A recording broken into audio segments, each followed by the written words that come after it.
নবী, বিশ্ব নবী জনাব মুহাম্মদ রাসূলুল্লাহ সাল্লাল্লাহু আলাইহি ওয়াসাল্লামের কাছে আল্লাহ রাব্বুল আলামিন তাকে যত মুজিজা দিয়েছিলেন, 3000-এর উপরে আল্লাহর নবীর মুজিজা ঘটেছিল 23 বছরের নবুয়তের জীবনে। তার মধ্যে শ্রেষ্ঠ মুজিজা হতেছে কোরআন মাজিদ।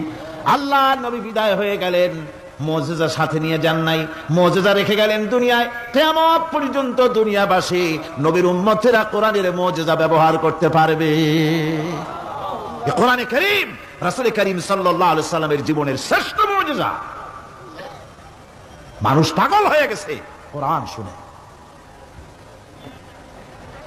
সুতরাং এই কোরআনের বৈশিষ্ট্য সকল দিক থেকে এক অপূর্ব একটি কিতাবে পরিণত করেছে, যা মানুষকে চিরকাল বিস্ময় হতবাক করে দিয়েছে। কোরআনের আরেকটি বৈশিষ্ট্য হচ্ছে এই কোরআন এক সময় নাজিল হয় নাই। 30 পারা কোরআন শরীফ একসাথে নাজিল হয়েছে না, কোরআন নাজিল হয়েছে আস্তে আস্তে ধীরে ধীরে। কত বছর লাগলো? 23 বছরেরও কিছু বেশি সময় ধরে কোরআন ধীরে ধীরে রাসূল কারীম সাল্লাল্লাহু আলাইহি সাল্লামের কাছে অবতীর্ণ হয়েছে। এমনটি আর কোনো কিতাব হয়নি, যা আর কোনো ধর্মগ্রন্থ যারা অন্যরা দাবি করে এরকম হয়নি। কোরআনে কারীমের আরেকটি বৈশিষ্ট্য হচ্ছে, যখন কাগজ ছিল না, ছাপাখানা ছিল না, এমনকি টেপ রেকর্ডার ছিল না, তখনকার নাজিলকৃত কিতাব যেভাবে নাজিল হয়েছিল সেইভাবে আজ পর্যন্ত অবিকল টিকে আছে, টিকে থাকবে ইলা ইয়াউমিল কিয়ামা। কিয়ামত পর্যন্ত কোরআনে কারীমের এই অকৃত্রিম অবিকৃত অবস্থায় কোরআনে কারীমের এই শান, এই বরকত টিকে থাকবে। এই জন্য কোরআন শরীফ হচ্ছে এই পৃথিবীর মহাবিশ্বের মহাবিস্ময়। কোরআন হচ্ছে পৃথিবীর মহাবিশ্বের মহাবিস্ময়।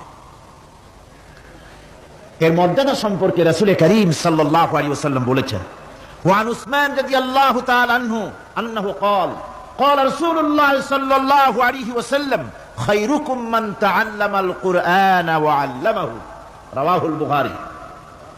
আল্লাহর নবী বলেন, তোমাদের মধ্যে সর্বোত্তম ব্যক্তি সেই, তোমাদের ভিতরে ভালো ব্যক্তি, উত্তম ব্যক্তি সেই, যে ব্যক্তি নিজে কোরআন শেখে আর অন্যকে শেখায়।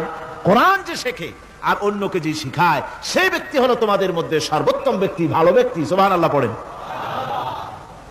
কোরআনে কারীমের এই মর্যাদা সম্পর্কে রাসূল কারীম সাল্লাল্লাহু আলাইহি সাল্লাম বলেছেন, দুই ব্যক্তিকে, দুই শ্রেণীর লোককে ঈর্ষা করা যায়।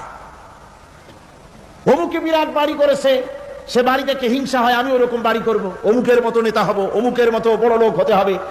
পরশ্রী কাতরতা অথবা ঈর্ষা করা, এরকমের ঈর্ষা করা জায়েজ নাই। রাসূলুল্লাহ বলেছেন, দুই ব্যক্তির সঙ্গে ঈর্ষা করা যায়।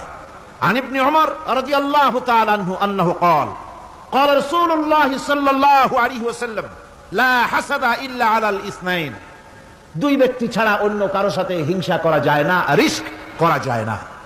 কোন কোন ব্যক্তি?